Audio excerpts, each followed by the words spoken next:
Hello everyone, my name is Saurav Bhilare and I'm a master's student at the University of British Columbia in Canada. Today I am here to present our research which aim to harness the power of generative design to create a greener future by changing the way we design energy efficient buildings. This research was part of collaboration between the Construction Integration and Design Lab at UBC and the UBC Properties Trust Fund. These are the contents of our presentation. Introduction. Construction sector plays an important role in Canada's economy, providing employment to around 10% of the workforce. Also, in 2022, real estate and construction were among the top 5 contributors to the GDP, combining to around 20%. However, the building energy demand is continuously increasing. Did you know that building sector activities such as material extraction, manufacturing, and building operations lead to around 50% of the global CO2 emissions? How can we tackle this issue? Nowadays, the resource shortage and energy issues are becoming more severe. Sustainability has become the biggest concern across various industries, and it is a main goal for a majority of ongoing construction practices. Our research focuses on integrating target value design and generative design to propose a new framework to make construction activities more sustainable. Target value design is a collaborative design and construction management approach that focuses on achieving specific project goals within a defined budget. It is mainly used in relation to cost, but our aim is to use it for sustainable practices.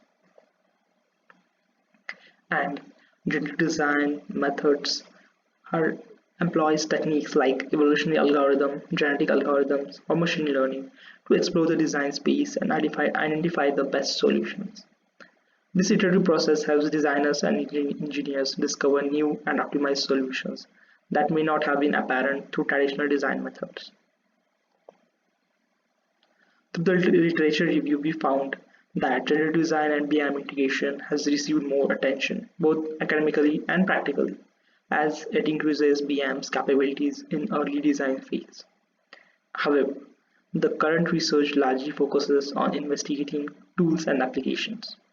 There is need for more methodological relationship research to determine the right developing methodologies, required skills, and improvement paths for specific generative design aims or features. That is exactly our goal. We are trying to assist designers in establishing generative design in BIM.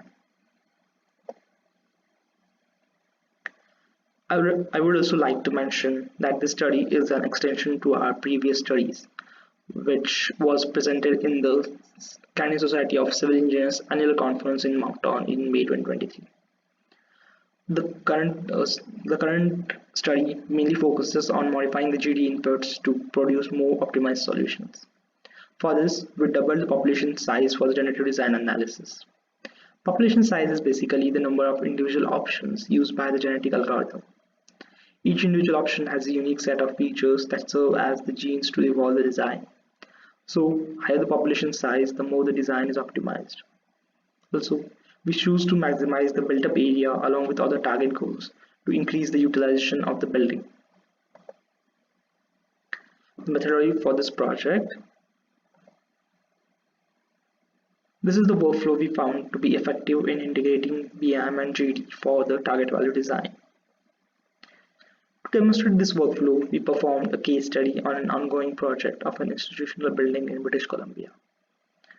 The first stage of the project is collecting the input data. We collected various data of the ongoing project, such as the location, the site area, the surrounding buildings information, and the floor height, etc.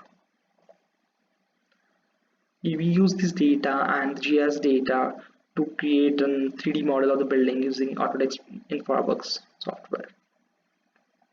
This site was then imported into Revit so that we can work on the parametric modeling.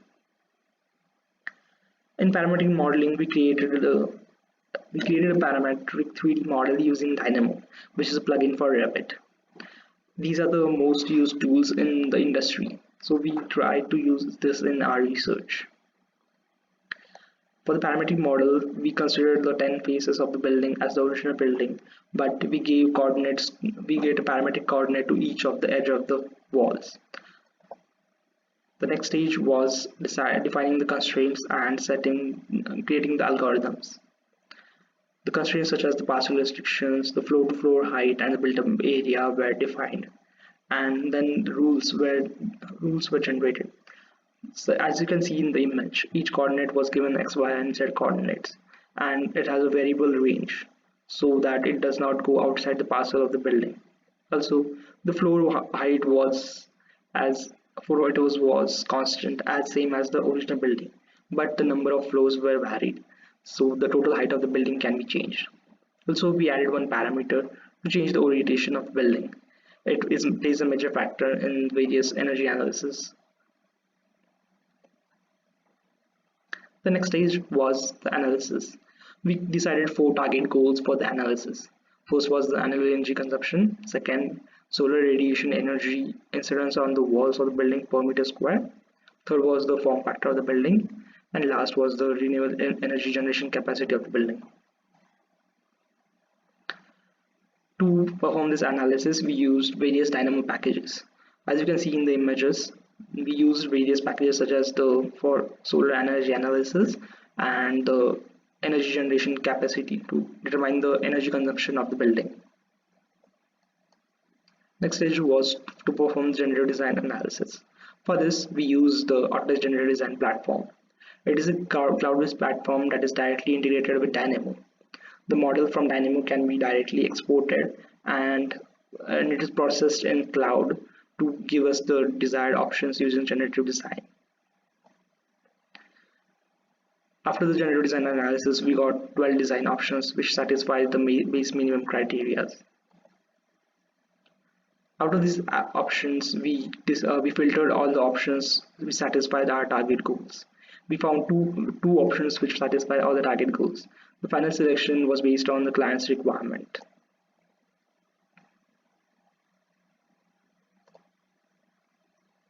These are the results of our project.